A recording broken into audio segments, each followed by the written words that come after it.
Government has continued with its mission of constructing administration offices in various districts countrywide. Among the places on schedule is Mpongwe district on the Copperbelt province. The project will soon commence following the approval and the signing of the map between government and Chieftainess Lesa, in whom the chiefdom the land falls. The signing ceremony took place when Copperbelt Permanent Secretary visited the chieftainess at her palace, where a number of issues were discussed. The new infrastructure will comprise of houses and offices for civil servants, police post, civic center, and the post office.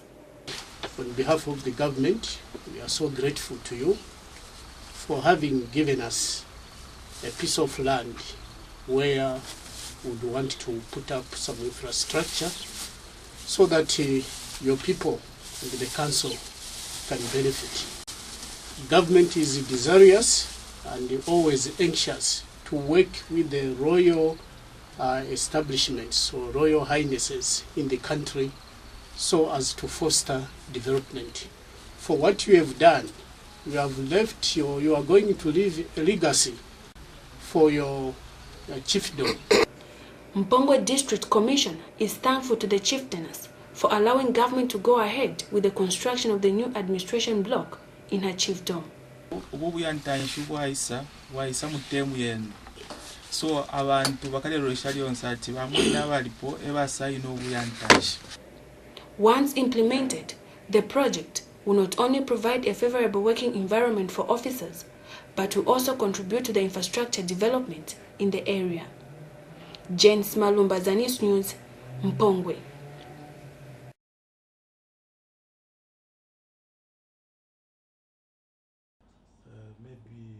Muchinga Permanent Secretary Brighton Ndwe says the province has enough stocks of maize to last up to September this year. Speaking shortly after a conducted tour of storage facilities in the province, Mr. Ndwe said other than the new harvest that will be ready in the next 2 months, the province has enough old stock of maize to go up to September this year. He has since directed the Food Reserve Agency, FRA, warehouse managers, Office of the Provincial Agriculture Coordinator, PACO, and District Agriculture Coordinators, DACOs, to ensure that the maize is well secured. And Muchinga particularly has got sufficient stocks of maize that can go up to September. And you can imagine, as you are aware, that Muchinga has received fair rainfall this year.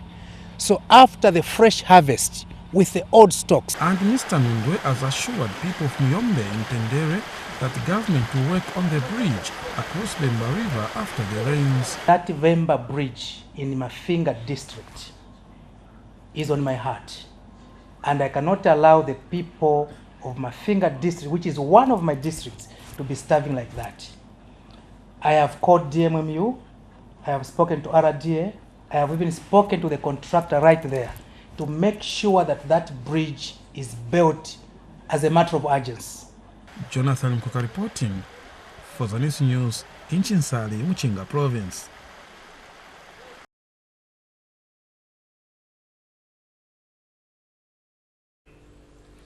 This congestion is as a result of the closed Kasanda Clinic, which had its roof blown off after a hailstorm.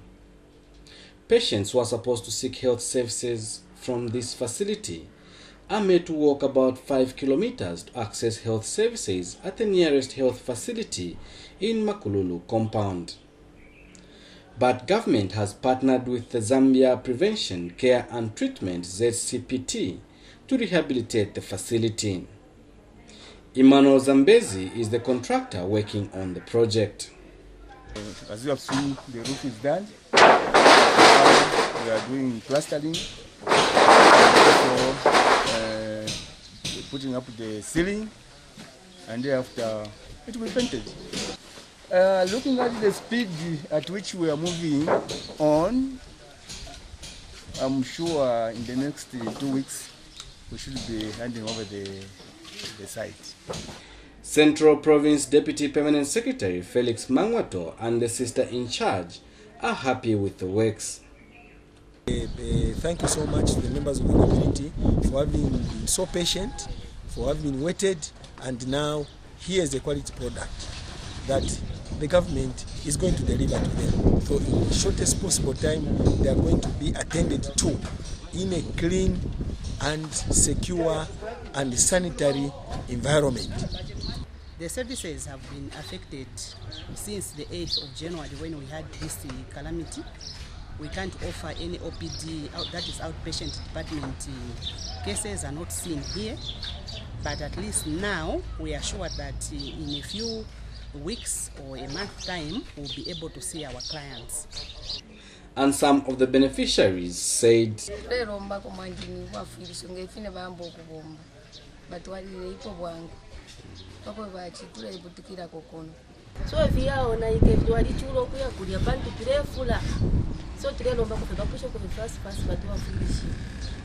it is hoped that these works will be completed in the stipulated time to help reduce the long distances being covered to access health services and also reduce pressure on Maklulu Health Center. Reporting for ZANIS in Kabwe, Central Province, I'm Kelvin Tembo.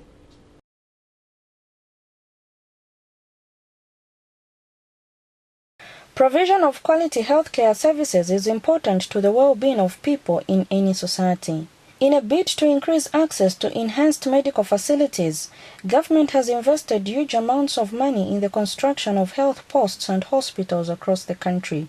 And in Mungwe district of Northern Province, the construction of phase 1 of a district hospital by China Gansu Engineering Corporation has reached an advanced stage. The district medical office is confident that the hospital will help reduce challenges faced by people in accessing healthcare services. Offering first-level services, which include curative services, diagnostic services, even surgical services. And so this is going to improve the livelihood of the people, first of all, socially and economically, in that they don't have to travel long distances, sometimes to Kasama, sometimes even to Rusak, to receive these first-level services. So it really brings the package closer to the families, which is what primary healthcare is about. And government is impressed with the progress on the 14.7 million Kwacha Hospital project. Things by now are speaking for themselves as to what we've done as a PF government under the leadership of His Excellency Edgar Chagwalungu. We have done a lot of projects which are visible to the people of Barole constituency. Mungi has gone on for a long time without an hospital. Mungi, anybody who is sick is going to be rushed to Kasama. The hospital is now under construction in a very, very advanced stage. Once completed, Mungwe District Hospital will surely improve the delivery of healthcare to people in the area. Reporting, Amunkweto Mumba in Mungwe.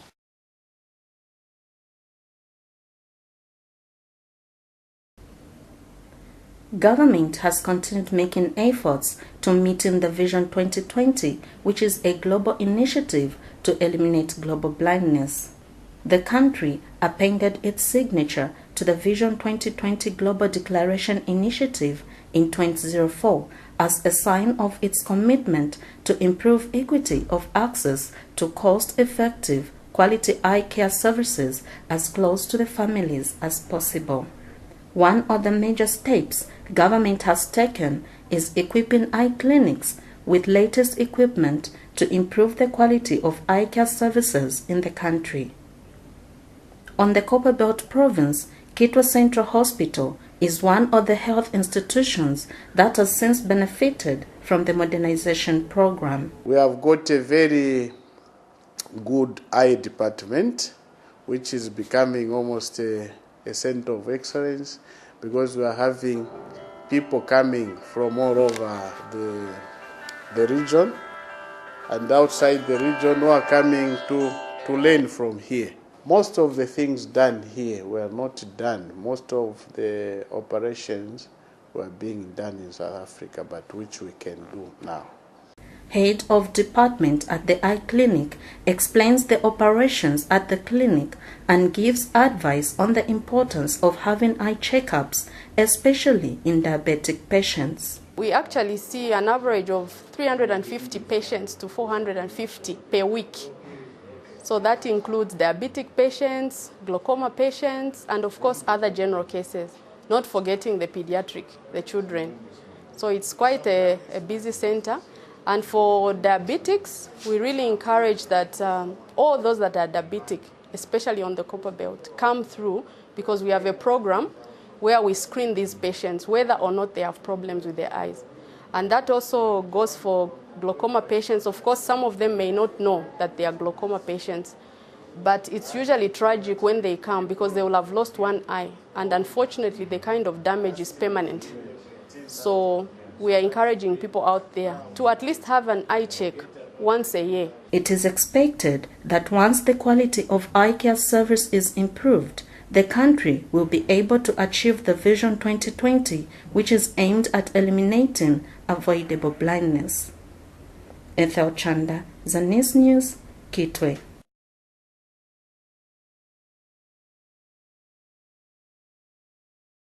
They watch as their house gets reduced to ashes. These are the remains of property worth millions of kwacha. It's all reduced to ashes. The fire started around 13 hours from this corner in the master bedroom. The local authority could, however, not come to their aid as the fire tender was involved in an accident not long ago. This is the fire tender which could have helped to quench the fire. But this machine was involved in an accident which claimed the lives of 5 firefighters. Will Mozulu, the owner of the gutted house in Kadunga Extension, explains what happened. So you see the socket is that side, the one which is normally used. Then this one, you only use it maybe charging phones. Yeah. That's what we're using for this one. Now, looking at the fire, the way this side where there are no sockets. No sockets. Yeah. It is really strange. And Chirundu District Council Secretary Cosmas Chalusa explains that government has promised to send a fire tender to replace the one which was involved in an accident. So it's really unfortunate, and you know here, Kafue has no fire tender. Siabonga, it's not functional. It was only Chirundu which had the fire engine which could respond to these emergencies. So even if we could have phoned the Kafue, Siabonga wouldn't have received any help. So we are just hoping that within the shortest period of time, we can receive these new fire engines from the insurance company as well as the one from the government, which it has assured us to give it to us. Meanwhile, Chirundu District Commissioner Alfred Hamunjo reiterated government's commitment to meet the needs of the local authority. As a government, we are not sitting idle. We will ensure that the firefighter is brought as quickly as possible in Chirundu here, because this could be maybe the first, because we don't want to experience any other situation like this one. Property may have been lost, but fortunately no lives were lost in the inferno. It is, however, important that a firefighting machine is sent to the district to prevent further loss of both property and lives. Helen Walia for ZANIS in Chirundu District, Lusaka Province.